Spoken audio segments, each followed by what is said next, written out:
Happy ReZero Day. And it wouldn't be a ReZero Day without something that Crunchyroll did wrong to make the fandom mad. Is it wrong subtitles? Is it mismanagement of advertisement marketing campaigns, lack thereof? This time we have suppression of competition. So ReZero, right, on Muse Asia. If you guys don't know about Muse Asia, this is a channel that is available for not me. This is more for like other regions, right? Obviously, I'm in North America, I'm in Canada, and I don't have access to that. But if you're in Southeast Asia, this is a wonderful service where you can watch anime. They have their own thing going on, and it's a beautiful thing to see. What happened? Why is there a 2-week delay, bro? Boom! Extremely bad news. We got ICE coming out with some information. And I got some chibi takes too with some receipts. Some other people, and of course, my final take. Let's go ahead and see what's going on.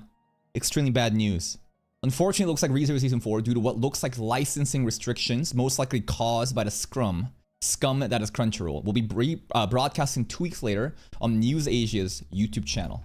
So, again, I need to understand that, like, these are assumptions being made right now, but the assumptions are pretty strong, right? I'm seeing smoke in the mountain, and I'm saying there's probably fire there. This isn't baseless accusation. I feel like Crunchyroll, if anyone were to do such a thing, it would be them, considering how fucking garbage of a company they are, and how little they do to innovate or actually try to make their product better, their service better. All they do is price increase, take away the catalog, you know, from their library. What else do? They constantly just fuck shit up, constantly insert terrible AI subs, or like, we would want AI subs at this point because the localizers have their own fucking agenda and want to inject their like North American like identity politics to change what the Japanese source material was.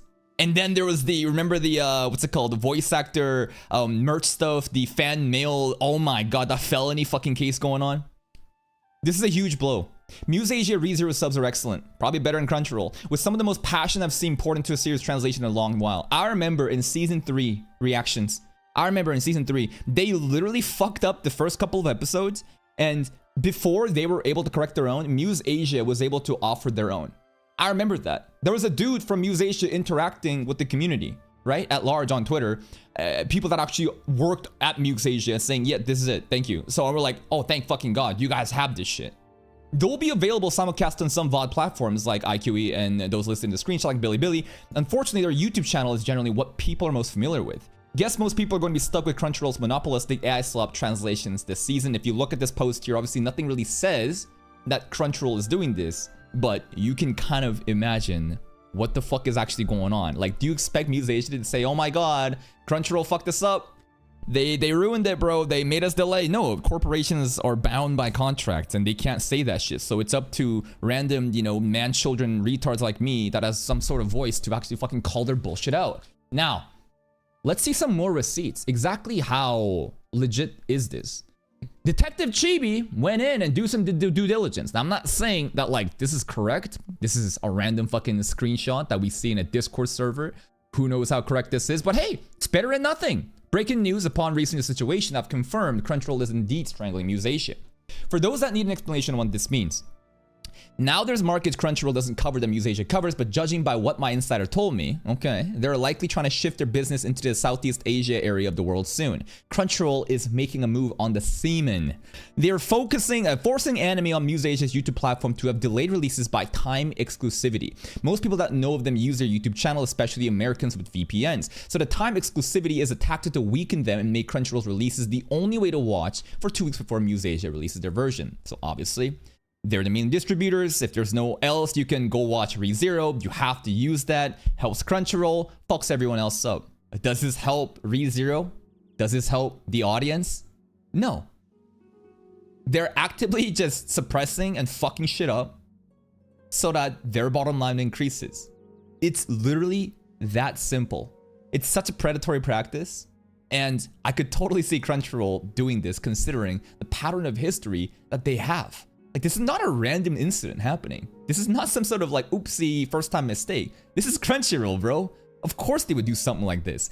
Muse Asia is an official company that translates anime with English subtitles for people can watch for free. Their subtitling work is impressive and leagues beyond Crunchyroll's. When ReZero Season 3 was airing, for example, the comparison between Muse and Crunchyroll was happening weekly. Yep, I remember I covered those videos.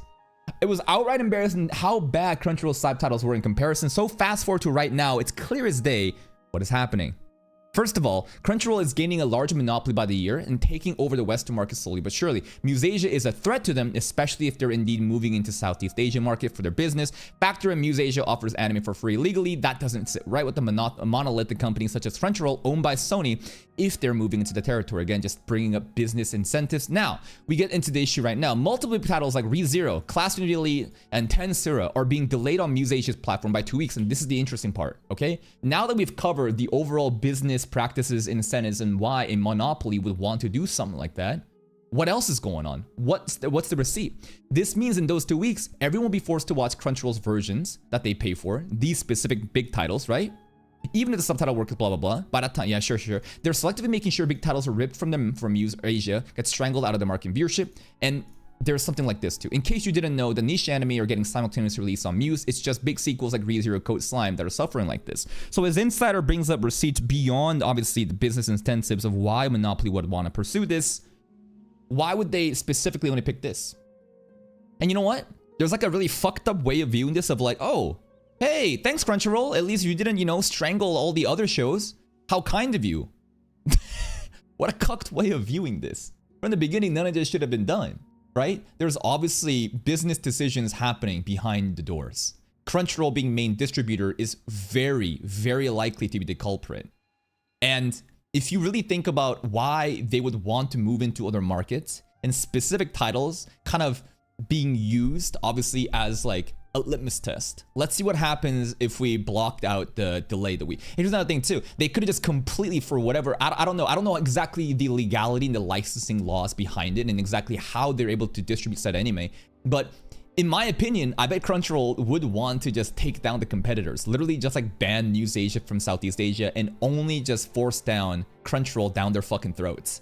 If you think about just the big titles being selected and the other ones not, I could totally see a scenario where they're just kind of like rolling out this feature, just testing it, just seeing exactly what's going on. And it's fucking disgusting to see what's going on. Now, I don't think this is going to increase Crunchyroll's bottom line. You really think that the seamen, the savvy pirates over on Southeast Asia's waters, you think they're going to use this? Do you think that the Americans using VPNs to use Muse Asia, for example, instead of Crunchyroll would suddenly just use Crunchyroll? No. Come on now. These corporations are playing like 10 steps behind, probably trying to wonder if the normies, right? What's the exact amount of like normies? The people who don't torrent, the people who don't pirate, the people that just watches whatever anime is presented to them through their fucking Netflix or Crunchyroll app, lazily watching. Listen, there's a lot of different type of viewers. There's a lot of normies too, and I'm sure they're trying to test out exactly like what the distribution of the market is. And more people just kind of, talking about this situation, right? And other people just kind of upset. Here's my take. Went pretty well. It's picking up traffic. Crunchyroll gatekeeping and sabotaging ReZero by abusing their authority as the main distributor is beyond greedy. Oh, you see that authority right there? That's right, ReZero coded. Muse Asia stepped up and provided a superior user experience, and now they're being held back 2 weeks because of corporate greed. Vile, disgusting practices that doesn't help ReZero nor the audience. Only Crunchyroll's bottom line. Right? Again, who the fuck is this helping?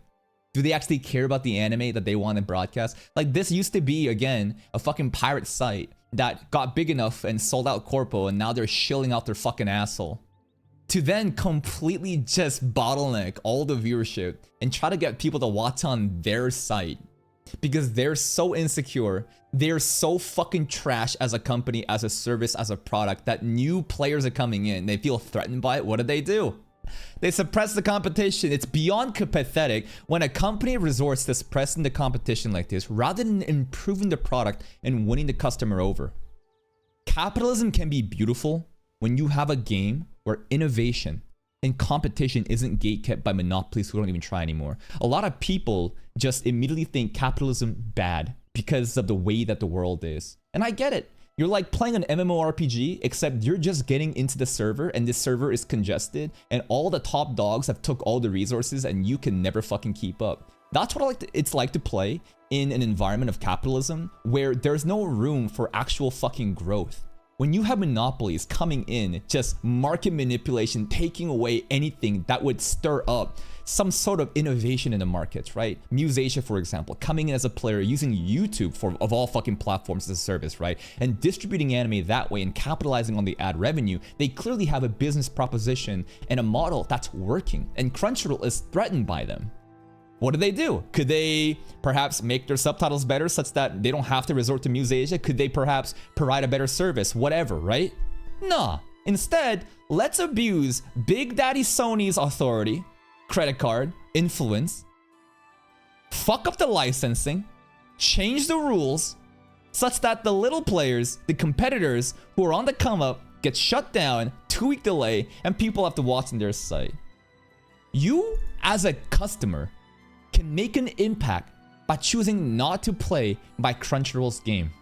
Hint, hint, wink, wink. Figure it out. Forget about Echidna. This is the greed they talk about in the Bible. I'm telling you, bro. I know that most people that watch my content probably don't use Crunchyroll, but there's so many people that still use Crunchyroll. The reason Crunchyroll has any significance or importance like this is because you give them the power. They're simply a distributor. They're not making content.